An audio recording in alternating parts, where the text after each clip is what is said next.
This is the Lone Creator YouTube. We hope this video helps. You start by confirming Wallpaper Alive is installed and up to date, then import your source files. Once done, create a new project and drag MP4, GIF, or layered PNG into the timeline so you can see them. Make sure aspect ratio matches your target display. If not, use the crop tool. You'll also set initial duration and loop settings here so playback behavior is defined before you move to editing. You now refine layers and effects, trim clips, set loop points, and adjust total duration to match your needs. Once that's in place, add motion and parallax to foreground layers, apply color filters and subtle opacity shifts to avoid clipping.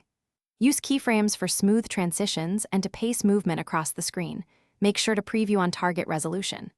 If audio is used, fade it in and out and check loop continuity so the wallpaper feels seamless.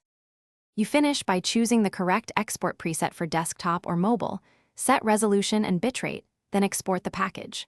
Once exported, apply the wallpaper and observe playback, CPU/GPU usage, and loop smoothness. If the file stutters or drains resources, reduce bitrate, lower resolution, or disable complex filters. If animations skip, re-encode with a constant frame rate or simplify keyframe motion. Keep one backup of the source so you can iterate quickly if adjustments are needed. Thanks for watching. Consider subscribing if we helped you.